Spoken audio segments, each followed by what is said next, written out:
Je suis ravi de vous saluer. Moi, l'ambassadeur de Yahushua, Ziadia Elia, c'est moi qui entre dans votre foyer aujourd'hui dans le cadre de cet enseignement numéro 13. Et en termes de déclaration, nous sommes à la déclaration numéro 5 ou la déclaration numéro 6, car il s'agit toujours d'une déclaration. Et bien évidemment, je réitère mes salutations pour vous tous qui nous suivez depuis votre foyer, pour vous qui nous suivez depuis la radio, à la télévision, sur Internet, etc. Nous sommes donc arrivés au moment où nous serions ensemble à travers cette bonne parole. Le titre de l'enseignement est que c'est la Russie qui est le chef des extraterrestres terriens. Préparez-vous au pire. Et récemment, nous venons de voir que c'est la Russie qui est la bête. Et tout le monde n'y croit pas à la puissance de la Russie, car apparemment et visiblement, nous voyons que ce sont les Américains qui sont les plus puissants. Moi, je vous ai déjà enseigné qu'il ne faut pas regarder le côté visible. Il ne faut pas regarder en apparence, il faut regarder dans le côté invisible. C'est le côté invisible qui compte et non pas le côté visible. Donc, nous allons d'abord voir la parole qui dit que les extraterrestres sont déjà là, selon l'Apocalypse chapitre 6, qui parle du fuguier qui tombe par terre avec l'étoile. Alors que si une étoile, une vraie étoile, tombe sur votre terre va être anéantie et va disparaître. De quoi parle-t-on alors en parlant de cette étoile? Est-ce que c'est vraiment une étoile qui va tomber sur terre? La réponse, ce n'est pas une vraie étoile. On parle ici d'extraterrestres. Nous allons donc voir la parole de Dieu à ce sujet, selon le livre de l'Apocalypse. Nous allons d'abord commencer à ce niveau. Ce qui est dit dans le livre de l'Apocalypse, on parle d'une étoile qui sont les extraterrestres. C'est dans Apocalypse chapitre 9, à partir de quel verset déjà? Nous allons voir dans le verset 1 d'abord, Apocalypse 9, 1 jusqu'au 1 et 2. Et nous verrons la fin après. Donc à partir du verset 1, le cinquième ange sonna de la trompette, et je vis une étoile qui était tombée du ciel sur la terre. La clé du puits de l'abîme lui fut donnée. Et elle ouvrit le puits de l'abîme, et il monta du puits une fumée, comme la fumée d'une grande fournaise. Et le soleil et l'air furent obscurcis par la fumée du puits. Verset 3. De la fumée sortirent des sauterelles qui se répandirent sur la terre, et il leur fut donné un pouvoir comme le pouvoir qu'ont les scorpions de la terre, et etc. Mais nous allons en rester là. Ici, donc, on voit bien qu'il y a une étoile qui est tombée du ciel sur la terre. C'est clair que s'il est tombé, c'est qu'on l'a fait tomber. Il n'est pas tombé tout simplement. On l'a fait tomber sur terre. La clé du puits de l'abîme lui fut donnée à cet ange. Et elle ouvrit le puits de l'abîme. On parle de l'endroit où brûlent les diables et les satans en enfer. Donc, ils ont déjà été jetés dans cet endroit, dans l'abîme, où sont destinés les diables et les satans qui ont été déjà déchus par le Père Yahva et Yahushua. Et cet ange qui prend la forme d'une étoile, apparemment et visiblement, c'est lui qui dirige toutes les bêtes dans cet abîme. Et nous allons lire au verset 10 et 11. Elle avait des queues semblables à des scorpions et des aiguillons. On parle ici de la bête qui sort de l'abîme, mais on ne va pas rentrer en détail. On verra qu'elle va frapper la terre. Et c'est dans leur queue qui était le pouvoir de faire du mal aux hommes pendant 5 mois. Elle avait sur elle comme roi l'ange de l'abîme. Donc cette bête, cet ange va diriger ces bêtes nommées en hébreu Abaddon et en grec Apollyon. Cet ange, donc, c'est clair que c'est une étoile. Et selon la Sainte Écriture, l'étoile s'agit d'un extraterrestre, un ange qui est tombé à terre. Et on vient donc de parler de l'étoile qui ira après, selon le livre juif, selon le Sefer Torah, ancien ou récent, ils parlent tous d'extraterrestres. D'ailleurs, il y a des bons extraterrestres et des mauvais extraterrestres, mais tous ceux qui sont sur votre terre, ce sont les mauvais extraterrestres. Mais les vrais extraterrestres, ce sont des êtres qui n'habitent pas sur cette terre. Ils habitent en dehors de la terre. Et lorsqu'ils viennent sur terre, ils deviennent des extraterrestres, comme des invités qui arrivent sur cette terre, car ils n'habitent pas du tout sur cette terre. Ils habitent ailleurs, les extraterrestres. Et on parle ici des extraterrestres qui sont les anges traîtres. C'est pourquoi on parle des noms d'Abaddon et d'Apollyon. En hébreu, Abaddon, et en grec, Apollyon.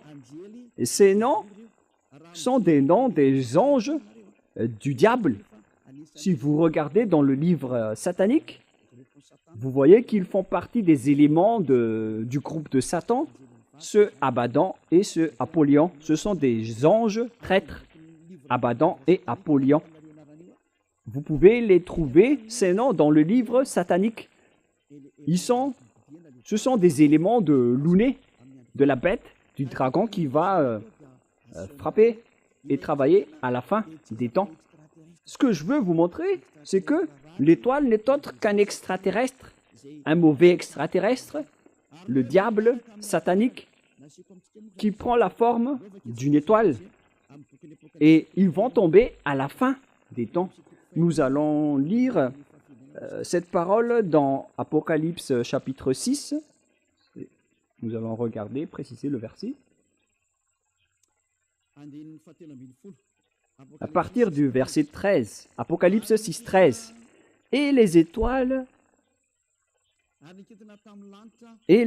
du ciel tombèrent sur la terre, comme lorsqu'un figuier secoué par le vent violent jette ses figues vertes. Voilà. Donc, les étoiles du ciel tombèrent sur la terre,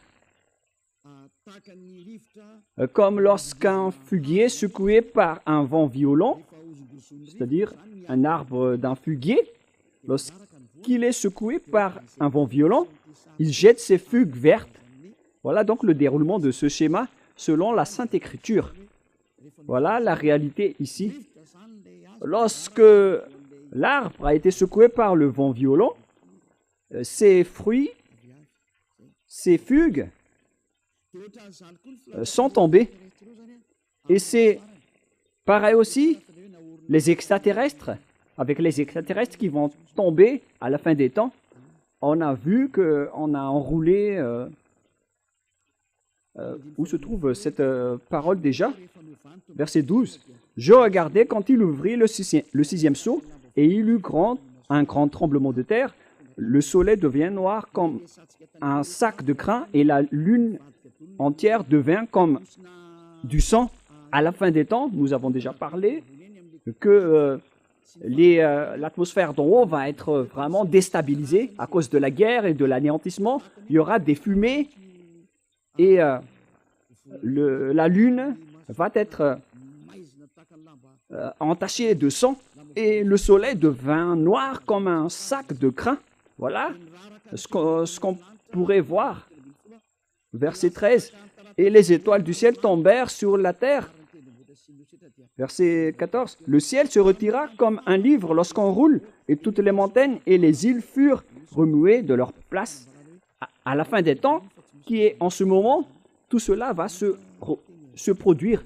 Et il y a des gens ridicules qui disent que la fin du monde n'existe pas. Ce sont des envoyés du diable. Les gens qui disent aussi que la dernière guerre mondiale n'existe pas.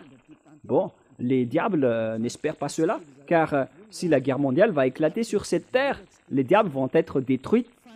Et les troupes du diable, ainsi que les diables, n'aiment pas cela.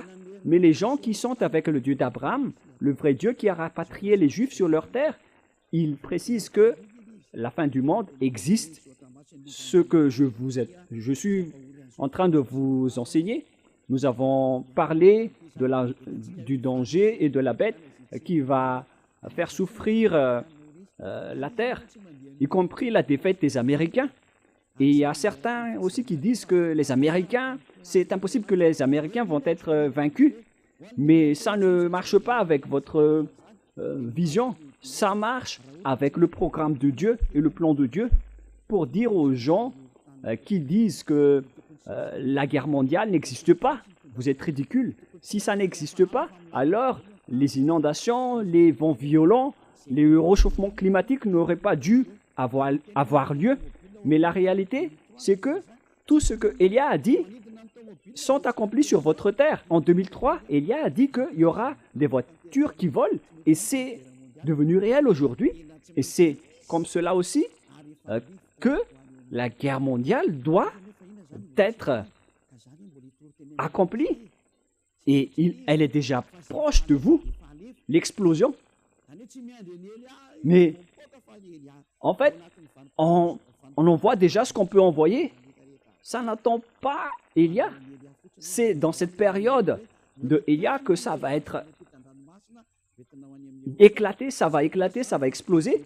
Mais en même temps, Élia doit attirer les gens vers Yahushua.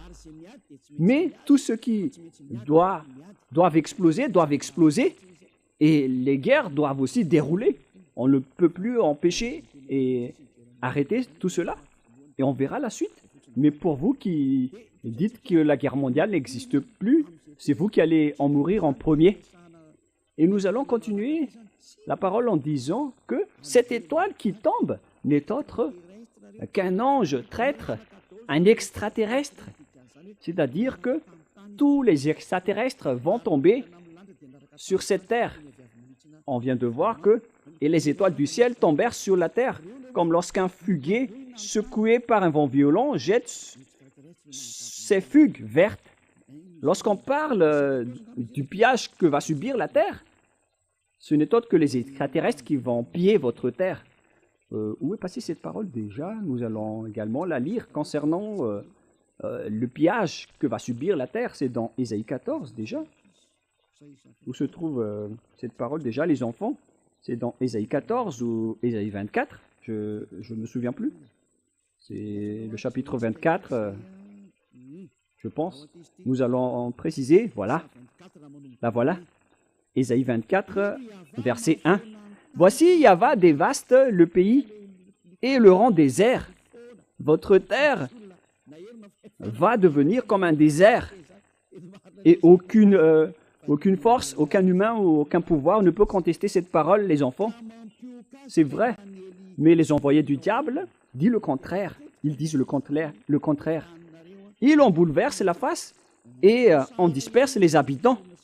Et il en est du sacrificateur comme du peuple, du maître comme du serviteur, etc.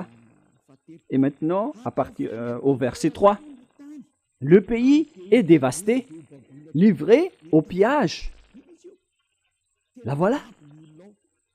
Les habitants vont être pillés et rendus en esclaves.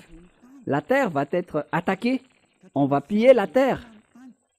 Et la terre va être vraiment dévastée et rendue désert. On parle du monde entier, hein, car Yahva l'a décrété. Le pays est triste, épuisé. Les habitants sont abattus. On parle ici des habitants du monde entier. On ne parle pas seulement d'Israël.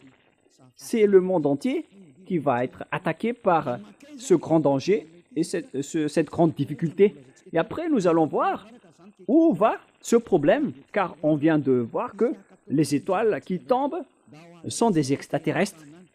Dans Ésaïe 14, nous allons suivre les paroles des prophètes. Nous allons rappeler toutes les paroles qui prouvent la vérité de cette déclaration. Dans Ésaïe 14, quel verset déjà? 14, 12. Allons-y. Ésaïe 14, 12. Te voilà tombé du ciel, astre brillant, fils de l'aurore. On parle ici de l'étoile brillante. Il existe un astre brillant. On parle vraiment d'une étoile brillante. Tu es abattu à terre, comme l'autre qui a été abattu à terre dans Apocalypse 9 de tout à l'heure. On l'a fait tomber par terre. Il a été abattu et il est tombé. Elle est tombée à terre. Toi, tu es abattu à terre, toi et le vainqueur des nations. Verset 13. Cette étoile qui tombe donc est abattue à terre. Et il s'agit d'un vainqueur des nations. C'est là. Allons-y avec le verset 13. Tu disais en ton cœur, je monterai au ciel. J'élèverai mon trône au-dessus des étoiles de Dieu. Il va s'élever en haut, tout en haut. Il va défier Dieu. Car il va s'élever au niveau du trône au-dessus des étoiles de Dieu. Donc cet astre brillant va défier les étoiles de Dieu également. C'est clair que c'est une grande étoile qui va défier Dieu, qui va affronter Dieu. Et ici, il est précisé que les étoiles de Dieu qui n'ont pas trahi, qui ne l'ont pas trahi, il va encore s'élever au-dessus des étoiles de Dieu. Il va donc se montrer en tant que supérieur à Dieu. C'est vraiment pire. Et nous allons continuer. Où est-ce qu'elle va siéger? Je m'assiérai sur la montagne de l'Assemblée à l'extrémité du septentrion. Voilà. C'est à l'extrémité du septentrion que cet astre brillant, cet ange, va arriver. Et il va défier et affronter les étoiles de Dieu. On parle ici de l'astre brillant. Où va cet astre brillant? Il va aller dans la montagne de l'Assemblée à l'extrémité du septentrion, tout en défiant Dieu. Celui qui vient du septentrion. Et où se trouve le septentrion? C'est clair qu'au niveau du ciel des cieux, il n'y a pas de septentrion, ni de ouest, ni d'est, ni de sud. On parle ici de la terre. Et lorsqu'on parle du territoire de la terre, le centre du monde, c'est Israël. Il y a certains qui font l'effort d'enseigner le centre du monde. Ils sont ridicules. Mais le centre du monde, d'après le Dieu d'Abraham, le propriétaire de cette terre, qui a dit la vérité, dans Ézéchiel 38, 12. Selon Ézéchiel 38, 12, le centre du monde, c'est Israël. Mais ce sont les gens qui ont des mentalités folles, qui disent qu'il existe d'autres centres du monde, mais on ne rentre pas en détail. Ici, on voit bien qu'il va monter sur le sommet des nuées en défiant Dieu. Il serait semblable au Très-Haut. Regardez la folie de cette personne, de cet astre brillant qui est tombé. Il serait semblable au Très-Haut et il monterait sur le sommet des nuées. Il va défier le Père Yahva, il va défier le Très-Haut. C'est clair que c'est le diable. Et où est allé ce diable qui veut défier Dieu? La parole de Dieu dit qu'il est allé à l'extrémité du septentrion et qui se trouve au septentrion de cette planète Terre, selon la Sainte Écriture du Dieu d'Abraham, qui est incontestable. Car lorsqu'il a dit qu'il faut rapatrier les Juifs dans leur terre, Alors, les Juifs ont bien été rapatriés dans leur terre et personne n'a pu contester cela jusqu'à aujourd'hui. Mais la parole évolue car on va également attaquer les Juifs. D'après la parole de Élia, viendra le moment où vous allez être attaqués par... vous allez être attaqués, les Juifs. Vous êtes fous de dépendre des Américains au lieu de dépendre du Dieu d'Abraham, le Dieu de vos ancêtres. Le Dieu de vos ancêtres, c'est Yahweh. Et toutes ces paroles sont incontestables. Toutes ces paroles sont accomplies. Personne n'a pu y échapper. Et s'il a dit que les Iraniens et les Russes vont vous frapper, selon Ézéchiel 38, pourquoi vous osez les attaquer? À cause de l'encouragement des Américains? Wow. Pourquoi vous faites confiance aux Américains avec leur président, qui est Donald Trump, qui vous a dit de lui faire confiance au lieu de faire confiance au Dieu de vos ancêtres, le Dieu d'Abraham? Vous auriez dû vous tourner vers cette Sainte Écriture pour dire que ce geste n'est pas du tout correct, mais vous voulez toujours défier le Dieu d'Abraham. Vous ne voulez rien savoir, vous dépendez des autres personnes, alors vous allez subir le pire, les Israéliens. Vous allez subir le pire danger. Nous allons continuer la parole. On vient de la détecter maintenant. Celui qui est allé à l'extrémité du septentrion, c'est clair que c'est celui qui veut défier et contrer le Père Yahweh, qui est allé au septentrion. Et au septentrion, on trouve la Russie, selon la Sainte Écriture, qui a dit que le danger qui va frapper la terre vient du septentrion. Nous allons lire également la parole de Dieu à ce sujet dans Jérémie chapitre 1. Pour les personnes qui disent que la guerre mondiale n'existe pas, moi je vous dis d'écouter la parole de Élia. Pour vous qui voulez être sauvés en cette fin des temps, suivez Élia. C'est un consigne. C'est un consigne pour ceux qui ne sont pas arrogants, mais pour les arrogants, assumez le résultat et les conséquences. Et vous allez voir que votre visage va gonfler avec des boutons. Alors, soyez conscients. C'était une parole de Élia. Lorsque votre nez va avoir plein de boutons, vous allez être plein de boutons, vous allez voir. Jérémie 1,14. Et Yahweh me dit, c'est du septentrion que la calamité se répandra sur tous les habitants du pays. Le danger va sortir. D'où? Ce n'est pas du sud, ni de l'est ou de l'ouest, mais du septentrion, à l'extrême nord. Voilà le danger qui va frapper la terre et qui va attaquer Israël à la fin des temps, selon Ézéchiel 38. C'est pourquoi je vous dis toujours de ne pas regarder en apparence, ne regardez pas le côté visible, en disant que ce sont les Américains qui sont les plus puissants. Vous regardez en apparence seulement. C'est pourquoi les personnes ont été... c'est pourquoi les personnes ont été frappées à l'époque de Élie, lorsqu'Élie a dit le prix du riz va frapper, mais ils n'ont pas cru. Mais au final, ils ont été morts. Ils sont tous morts. Il ne faut pas faire comme ça. Il ne faut pas jouer avec la parole de Élia. Si c'est arrivé avec Élie, alors imaginez ce qui peut arriver avec Élia. Regardez l'ancienne histoire de Élia. Vous ne pouvez pas y croire, mais lorsque l'explosion va vous frapper, vous allez voir après. Mais si vous allez subir cette explosion, vous allez mourir. Voilà la réponse. Ézéchiel 38, 1, 2, 3 et 4. La parole de Yahweh me fut adressée en ces mots. Fils de l'homme, tourne ta face vers Gog, et au pays de Magog, vers le prince de Rorc, de Méchec et de Toubal, et prophétise contre lui. Tu lui diras, ainsi parle le Seigneur Yahweh, voici, j'en veux à toi, Gog, prince de Rorc, de Méchec et de Toubal. Je t'entraînerai et je mettrai une boucle à tes mâchoires. Je te ferai sortir, toi et toute ton armée, chevaux et cavaliers, tous vêtus magnifiquement, troupes nombreuses portant le grand et le petit bouclier, tous maniant l'épée, et avec eux ceux des Perses, d'Éthiopie, de Pout, tous portant le bouclier et le casque. Gomer et toutes ses troupes la maison de Togarma à l'extrémité du septentrion et toutes ses troupes. On parle ici de l'extrémité du septentrion.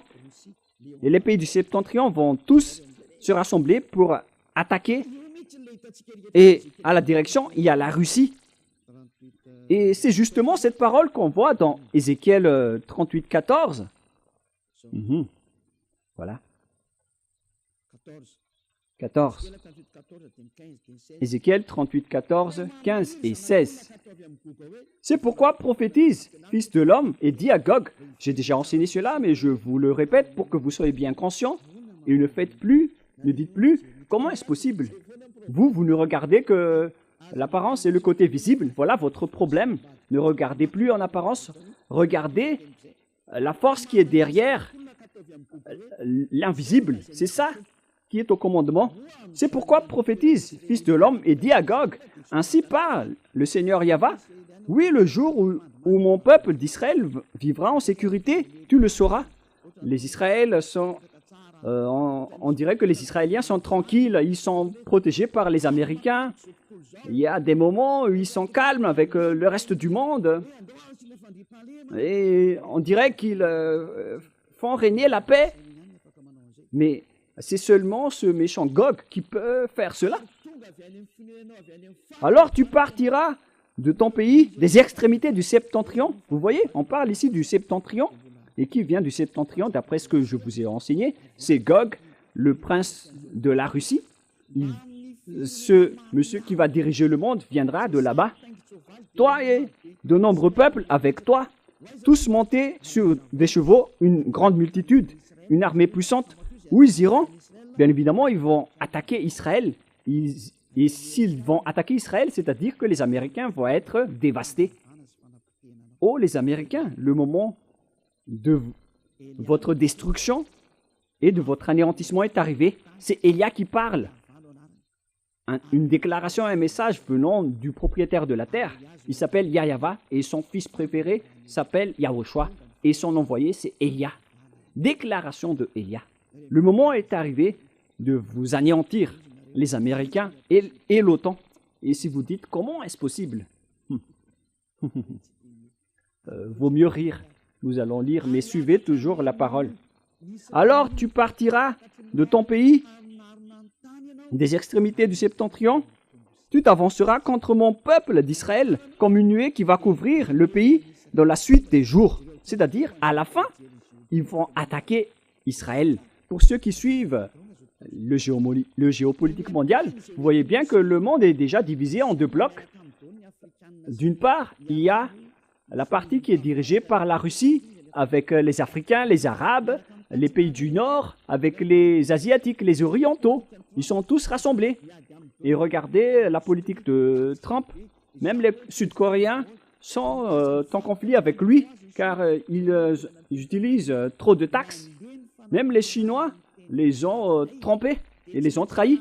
Moi, je vous dis que les paroles de notre Père s'accomplissent et vous devez les suivre, vous les humains, que vous aimez ou non. Le système de votre terre doit la suivre. Il ne s'agit pas de la propriétaire des armes ou de la force. Ça ne marche pas comme ça. Qui est le propriétaire du cerveau? Répondez. Moi, je vous donne la simple réponse. C'est notre Père qui est le propriétaire de tout cela. Son nom, c'est Yahva.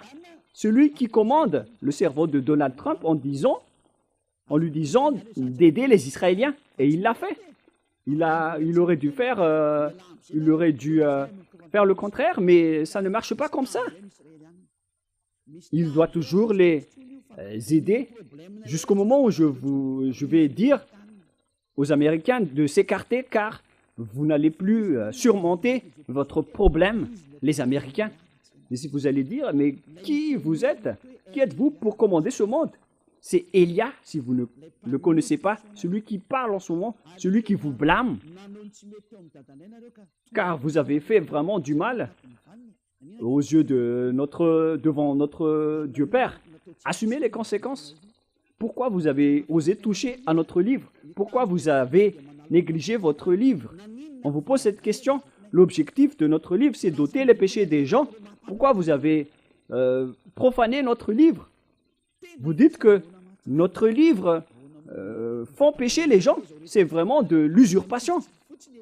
Ce sujet ne va pas être facile, hein. Il y a souris, mais la chose que vous allez subir n'est pas du tout facile, hein. Mais il est toujours souriant. Nous allons honorer notre Dieu. Nous, on ne se casse pas la tête avec vous. On ne serait même pas en colère, mais ce qui compte pour nous, c'est que vous devez assumer les conséquences. Vous qui avez dit du mal à Élia, assumez les conséquences. Moi, je vous dis toujours que ce n'est plus le moment de faire cela. C'est toute autre chose qui se passe en ce moment. Mais si vous voulez être dans le rang de Gog, alors c'est correct si vous faites cela, car vous êtes un adversaire de Élia. Mais si vous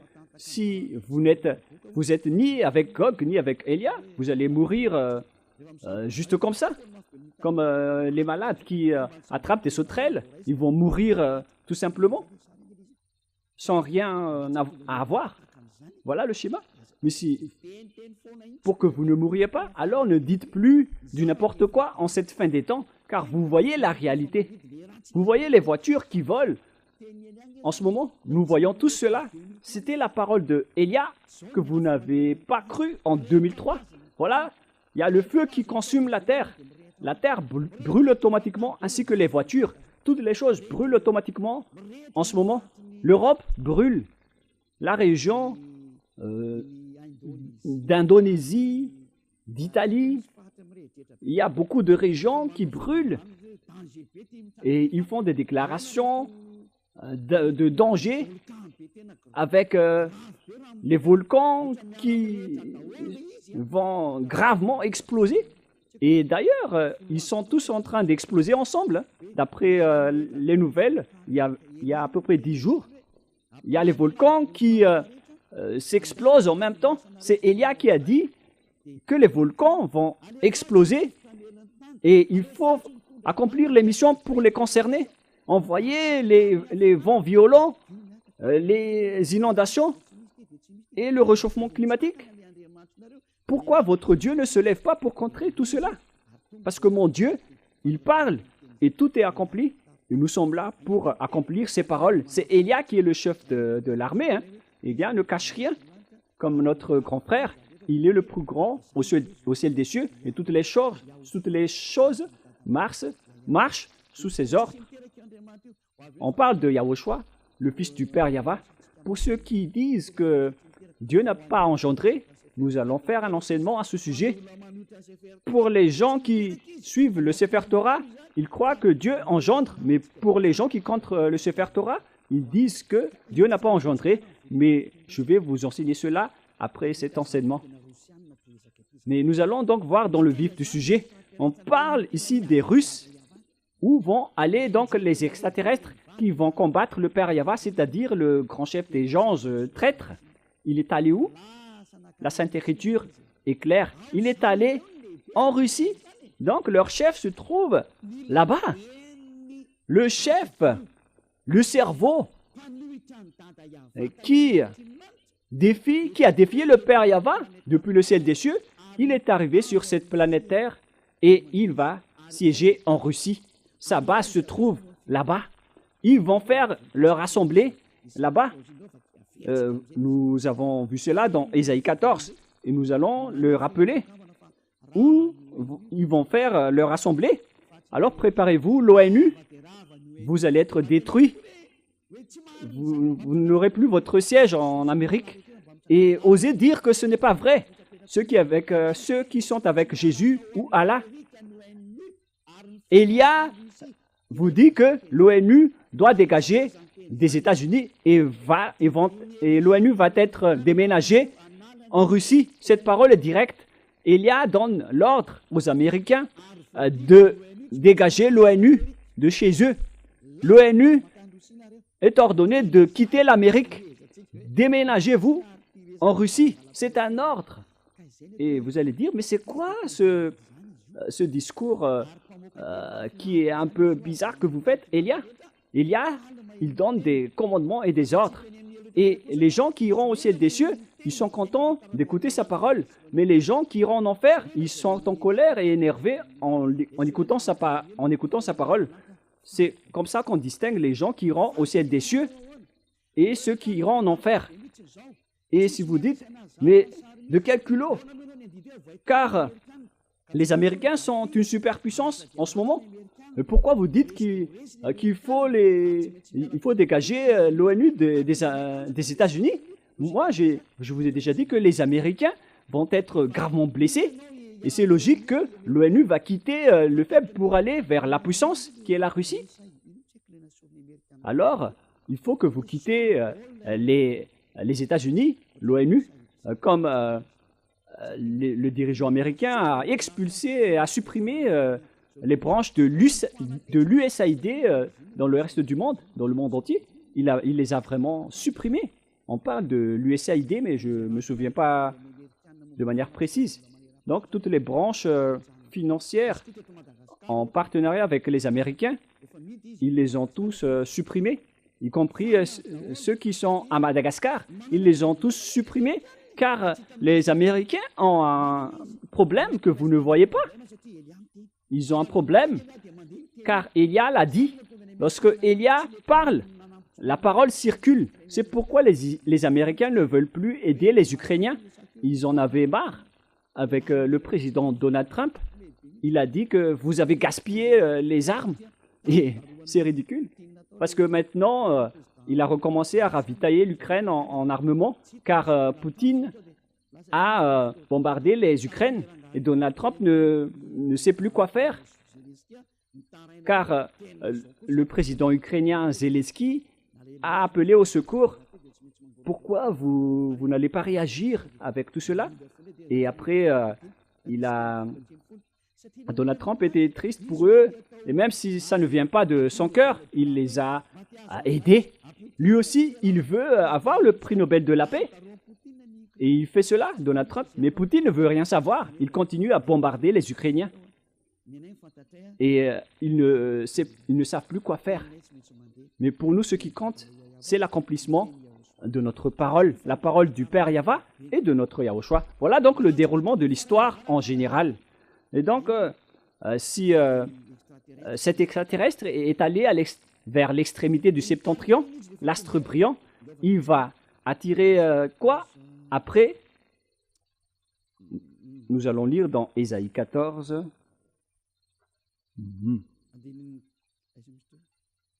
C'est où déjà? Ésaïe 14, 13. Ésaïe 14, 13. Tu disais en ton cœur, je monterai au ciel, j'élèverai mon trône au-dessus des étoiles de Dieu, je m'assiérai sur la montagne de l'assemblée, à l'extrémité du septentrion. Voilà. Il va siéger à l'extrémité du septentrion en Russie. Il va implanter un grand palais en Russie. L'histoire va se transformer après l'arrivée de Gog. Gog est arrivé, l'astre brillant, le dieu qui a défié le Père Yahva. Et il va siéger en Russie. La question qui se pose, qui a donné la technologie aux Américains et aux Russes, qui sont les plus grands, avec la création des bombes nucléaires, des bombes atomiques et tous les autres armements, jusqu'aux technologies des avions invisibles. Un avion qui vole presque invisiblement. Il y a un terme qui le décrit, mais j'ai oublié. Mais lorsqu'il se déplace, on le voit presque pas. Voilà. Voilà. C'est un avion furtif. Voilà l'appellation. Lorsqu'il vole, il est en vol. Il est presque invisible. Il est indétectable par les yeux et par les radars alors qu'il vole au-dessus de votre tête. On parle d'un appareil, d'un avion furtif. Voilà, à peu près comme cela. D'où viennent toutes ces technologies? Qui a donné tout cela? Voilà ce que je vous ai parlé. Ce sont les extraterrestres qui ont donné tout cela. Nous allons rappeler un peu l'histoire. Voilà le déroulement de cette chose. Même les dirigeants et les présidents américains ou russes ne le savent pas. Je vais vous les dévoiler. Si vous ne les avez pas dans vos archives, je vais vous les raconter. Voilà le schéma.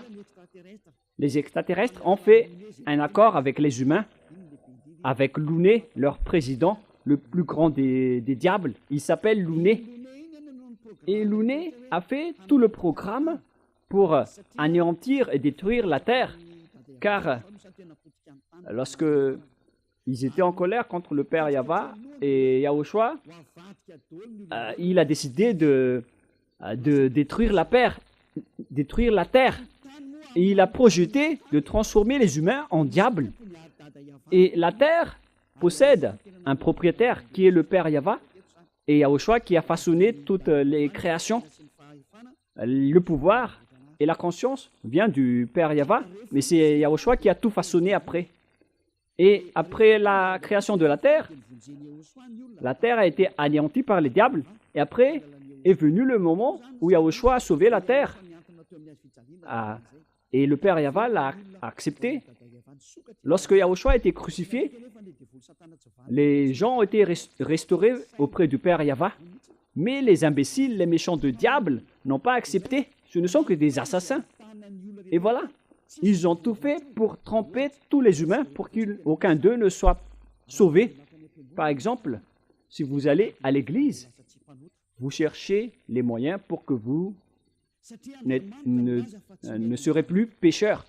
Car Dieu a dit qu'il n'écoute pas les pécheurs, alors que toutes les églises que vous fréquentez, ce sont toutes des églises qui n'ôtent pas les péchés et qui produisent, au contraire, des péchés. Plus vous fréquentez ces églises, plus vous faites du mal. C'est de la réalité. Pourquoi tout ça est arrivé? C'est à cause du plan du diable, le plan de Louné. On vous incite de prier, mais vous n'êtes pas du tout ôté de vos péchés. On vous a trompé. Et une fois que Élia est arrivé pour vous prêcher la vérité, aucun de vous ne veut m'écouter. Alors que vous voyez bien votre objectif avec moi. Quel est votre objectif? C'est d'être ôté de vos péchés. Alors que les religieux et votre Église, ils ne vous délivrent pas du péché. Au contraire, ils vous rendent pécheurs. Moi, au contraire, je vous ai enseigné l'ôtement du péché. La question qui se pose, pourquoi vous ne me suivez pas alors que c'est l'objectif d'aller à l'église? Vous n'avez rien vu à ce sujet là-bas, mais les gens qui m'ont suivi ont vécu tout cela. La question qui se pose, pourquoi vous n'avez pas décidé de suivre Élia? Répondez-moi à cette question. Voilà ma réponse pour vous. À cause de votre arrogance, vous avez été attiré par Louné. Le plan de Louné, c'est de détourner la mentalité et la conscience, la raison des gens pour qu'ils n'écoutent jamais la vérité. Et ça a marché. Jusqu'à maintenant, vous ne m'écoutez pas, alors que l'église que vous fréquentez ne vous a jamais délivré du péché jusqu'à aujourd'hui, alors que le livre qui est entre vos mains dit qu'il ne faut plus jamais pécher.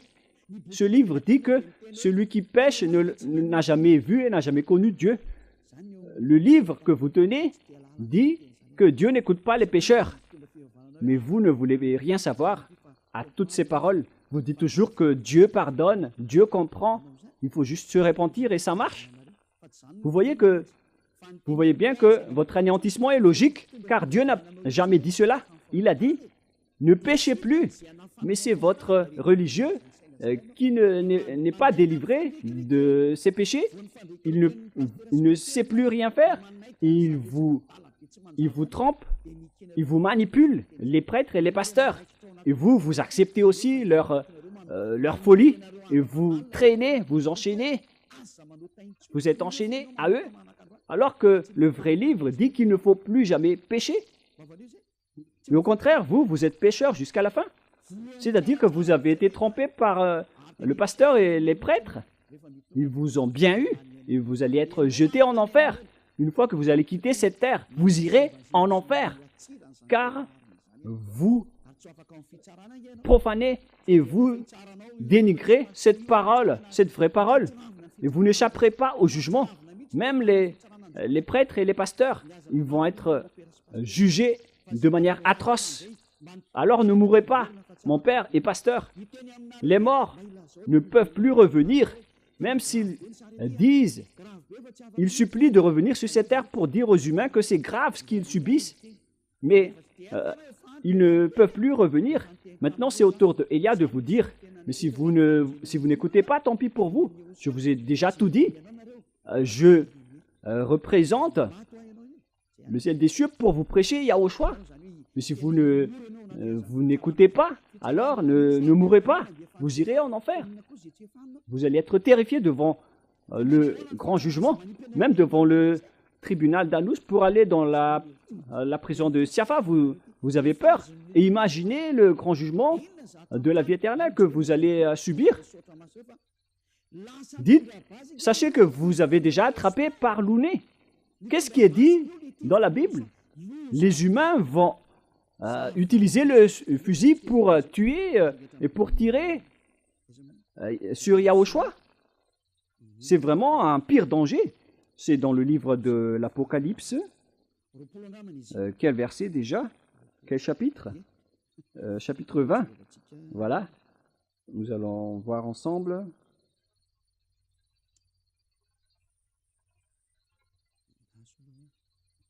Patientez un tout petit peu. Où se trouve cette parole déjà? Est-ce que, par hasard, ce n'est pas dans le chapitre 20, la parole qui parle du cheval? Patientez un peu.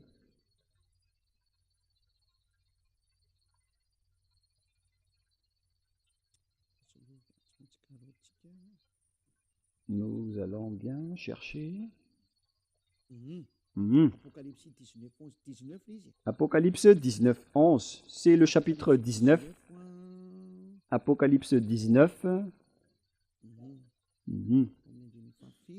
À partir de quel verset? Apocalypse 19, 19. Ici, on voit Yahushua qui est monté sur le cheval blanc. Apocalypse 19, 11. Puis je vis le ciel ouvert, et voici parut un cheval blanc. Celui qui le montait s'appelle fidèle et véritable, et il juge et combat avec justice. Celui qui le montait s'appelle fidèle et véritable, et il juge et combat avec justice. Ses yeux étaient comme une flamme de feu. Sur sa tête étaient plusieurs diadèmes. Il avait un nom écrit comme personne ne connaît, si ce n'est lui-même. Il était revêtu d'un vêtement teint de sang. Son nom est la parole de Dieu. La parole de Dieu n'est autre que Yahushua. Au commencement, la parole était Dieu. C'est dans Jean, chapitre 1 et 2. Vous pouvez lire cette parole. Je vous ai déjà dit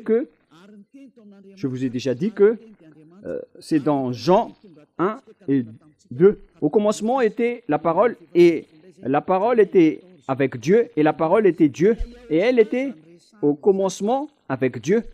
Et dans le verset 14, on parle que la parole a été faite chair, et on parle ici de Yahushua.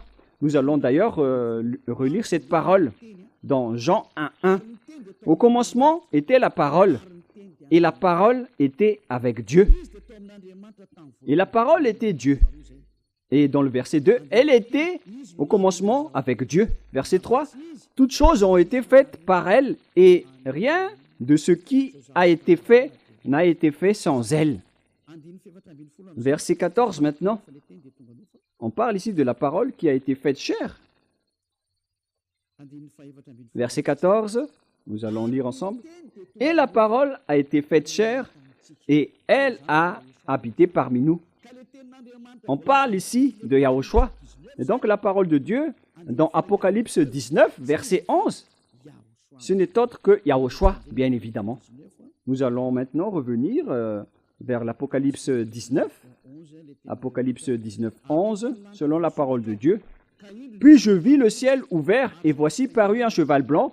Celui qui le montait s'appelle fidèle et véritable, et il juge et combat avec justice, etc. Voilà la parole de Dieu. Verset 13. Et il était revêtu d'un vêtement teint de sang. Son nom est la parole de Dieu. Son nom est la parole de Dieu, alors que la parole de Dieu n'est autre que Yahushua. celui qui montait le cheval blanc. Le cheval blanc est déjà sorti, il est déjà en route, il continue à avancer. Nous allons lire aussi cette parole dans Apocalypse chapitre 6. Il est déjà sorti, il est en route et il continue sa route. Apocalypse 6, 2, car on vient de parler du cheval blanc et Élia va vous raconter tout à ce sujet. Apocalypse 6, 2. Je regardais et voici parut un cheval blanc. Celui qui les montait avait un arc, une corolle lui fut donnée et il partit en vainqueur et pour vaincre. Ce n'est autre que Yahushua, celui qui est déjà sorti. Il a déjà vaincu, il va encore vaincre. Yahushua est déjà sorti et maintenant, tous ses envoyés accomplissent sa parole. Gloire au Père Yahva et gloire également à notre cher Yahushua. Gloire à ce grand Dieu tout-puissant. Apocalypse 19 maintenant. Qu'est-ce qui s'est passé? Qu'est-ce qui s'est passé? Il y aura encore une troisième explication concernant le sujet de la dernière grande guerre, le danger, le désastre que va subir la terre. Ça n'a pas été terminé avec la première et la deuxième partie. Il y aura encore une troisième en parlant de la bête dans la leçon suivante, si Yahushua nous le permet. Mais tout cela est merveilleux. Apocalypse 19, quel verset déjà, les enfants?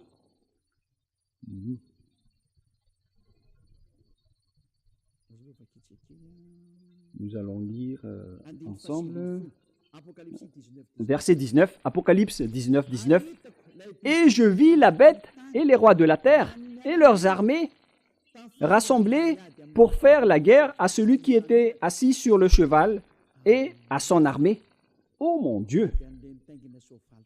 Ils vont combattre celui qui est à cheval blanc, les rois de la terre et son armée. C'est-à-dire que les humains vont défier et combattre Yahushua. C'est pour dire que ce schéma est vraiment mauvais.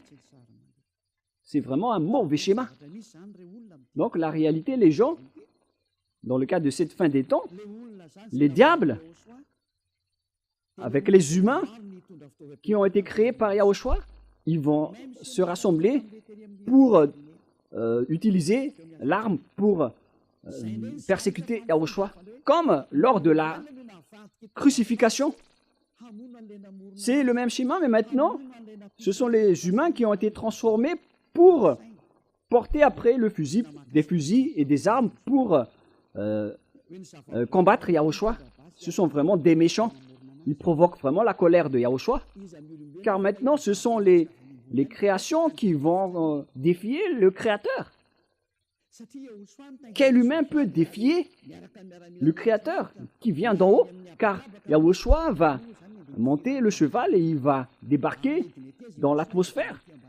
Et comment, en tant qu'humain, vous pouvez le tuer, le fusiller? Comment osez-vous le combattre? Mais cette mentalité est vraiment grave.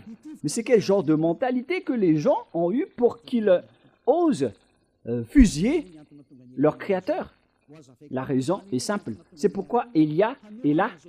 Je vais vous expliquer pourquoi Élia est venu. C'est pour préparer toutes ces choses. Élia est arrivé pour préparer le retour de Yahushua.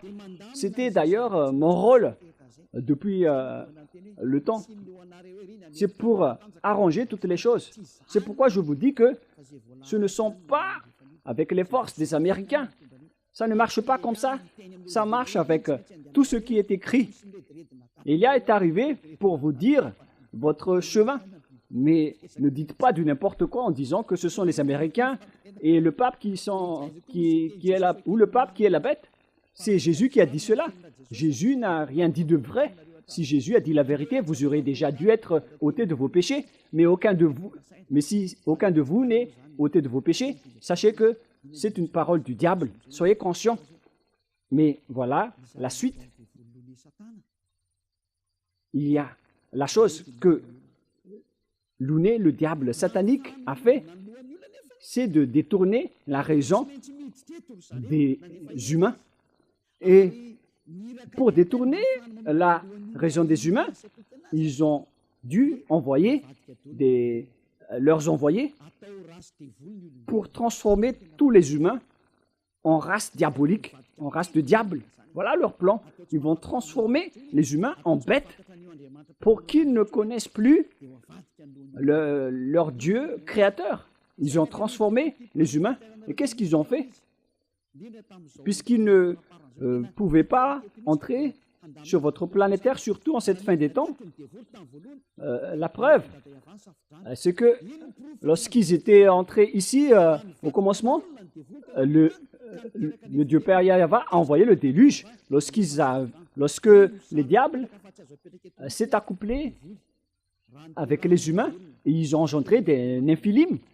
Le Père Yahvé était gravement en colère. Il n'acceptait pas du tout, et il a envoyé le déluge à l'époque. Et après, ils n'ont plus suivi ce schéma, car ils connaissent que le Père Yahvé va être gravement en colère. Ils ont changé de plan. Ils ont dit aux humains de faire contrat avec eux en prenant un choix. Et les humains ont fait encore une fausse route avec ce plan des diables. Ils ont pris en premier les plus grands, les Américains et les Russes. Et après, les plus faibles, il y a les moins faibles, il y a les Français, les Anglais, les Allemands. Mais les plus grands, ce sont les Américains et les Russes. Ils ont fait un contrat avec eux parce qu'à l'époque de la guerre froide, ils avaient peur de la guerre. Alors, les diables les ont donné de la technologie. Mais ce qui est ridicule, c'est que le diable a donné la technologie à l'autre partie pour détruire l'autre partie. Alors que la technologie est la même. C'est vraiment grave. Hein.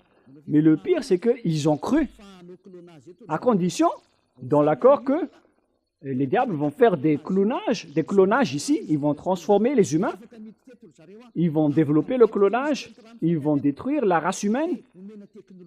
Et en contrepartie, dans le contrat, les humains vont être dotés de technologies, notamment les avions furtifs, les bombes atomiques, tout ce que vous voyez en ce moment en termes de technologie qui avance à grande vitesse. Ce qui est pire, c'est que les humains avancent dans les technologies qui contre Dieu en ce moment. C'est la preuve que la fin est là. La fin de votre histoire est arrivée. Vous faites du n'importe quoi. Pourquoi vous avez créé les intelligences artificielles?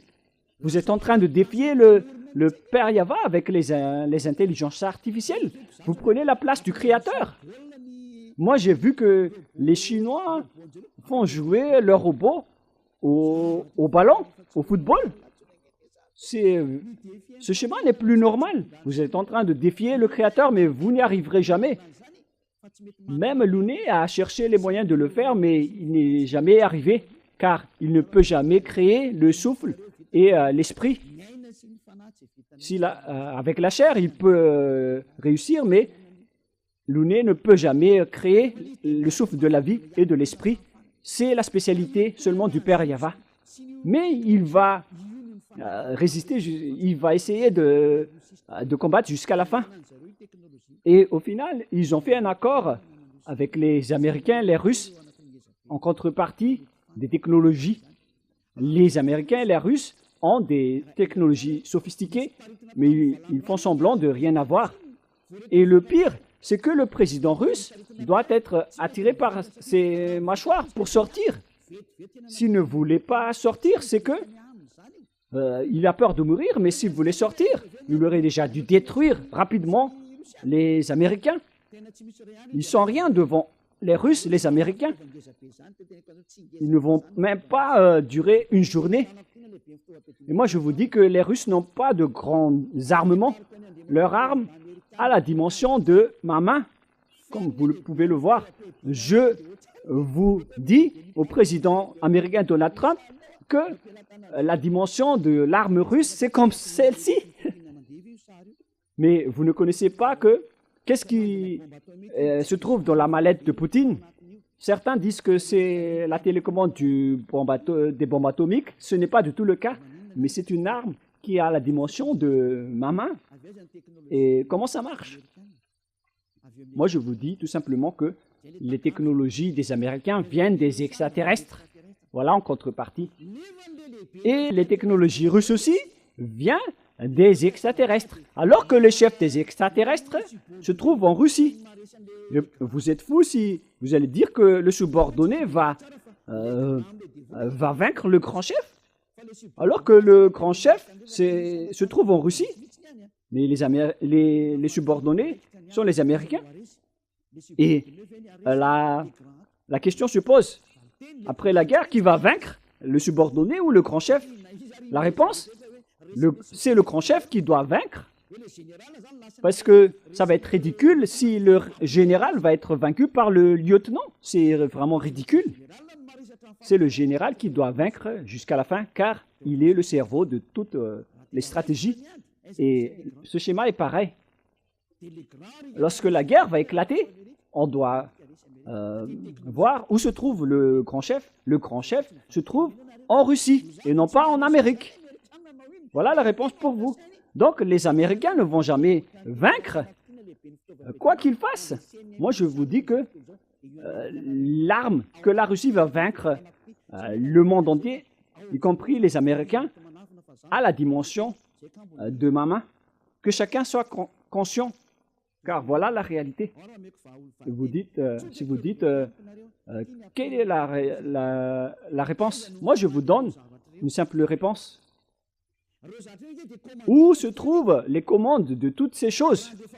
Ces choses sont commandées de manière électronique, notamment les bombes atomiques. Alors, d'où viennent ces commandes? Elles viennent des extraterrestres. Et le chef des extraterrestres se trouve où? En Russie.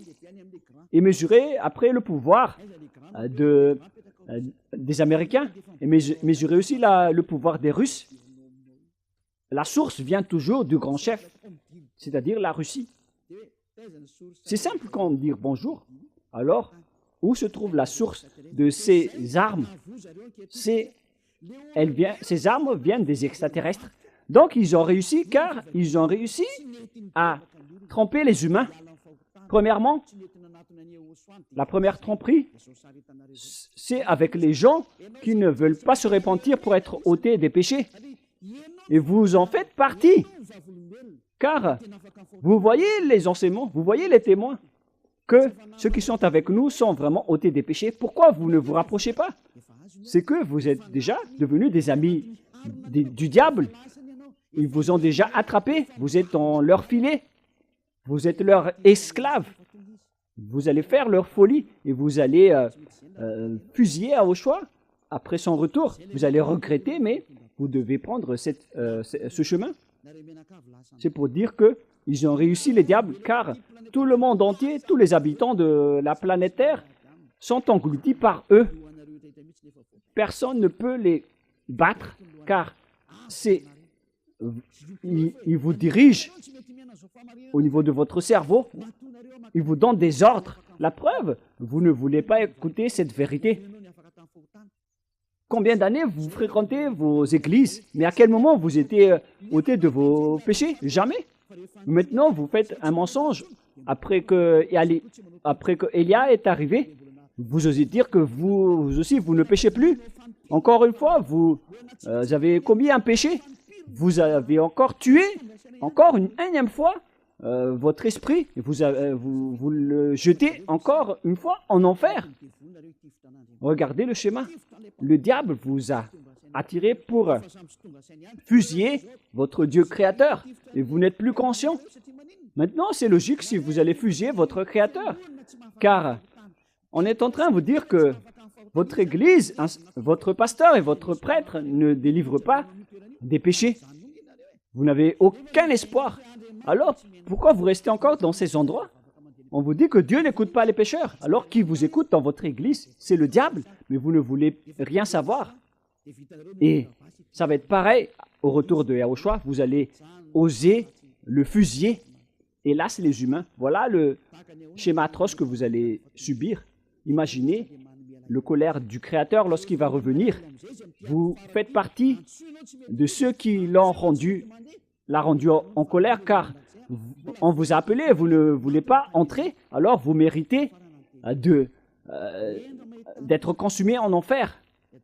La parole de Élia se termine. Le sage voit le danger et se cache, mais le vous avance et le regrette. Que chacun soit conscient. Voilà la réponse de la parole. Les Américains ne vaincront jamais la Russie. Visiblement, on peut voir que c'est vrai, mais ce n'est pas du tout le cas. C'est pourquoi les Américains ne veulent pas défier la Russie. Ils font semblant de protéger les Ukrainiens, mais ils ne veulent jamais défier la Russie. Mais les humains ne connaissent rien de cette histoire. Vous êtes dépassés à ce sujet, alors que c'est la vérité du côté invisible. C'est pourquoi je vous dis, ne regardez pas le côté visible, regardez le côté invisible. Nous, on regarde du côté invisible et on vous partage, à vous les humains, ce qu'on peut vous partager. Élia vous partage cela. Mais tout ce qui nous concerne, on ne va jamais vous les partager car la fin et l'anéantissement de la terre est déjà là. Tous ceux qui veulent écouter Élia, ils peuvent écouter, mais ceux qui ne veulent pas écouter, alors tant pis pour vous et assumez les conséquences. La parole se termine, mais cependant, je vous souhaite toujours le meilleur pour que vous vous rapprochiez de Yahushua. Sauvez votre esprit, ne le tuez plus, ne soyez plus arrogant. Prions ensemble. Merci, Père Yahva, pour cette parole. Merci pour ces messages, pour ces avertissements et ces corrections sur ceux qui vont arriver. Alors, où est-ce que vous allez choisir? Tu donnes encore les consignes et les conseils. Père Yahva, ce sont la dernière partie du salut. Il n'y a plus rien à recevoir, sauf ce qu'on peut encore sauver, Père Yahva. Gloire à toi. Faites en sorte que les personnes conscientes puissent écouter et soient revenues vers toi. Père Yahva, gloire éternelle à toi. On va accomplir ton programme et toutes tes paroles rapidement. Au nom de toi, Yahushua, je fais toutes ces paroles et toutes ces prières. Alléluia. Amen. Et donc, je vous souhaite à tous d'être bénis par Yahushua. À la prochaine. Au revoir tout le monde.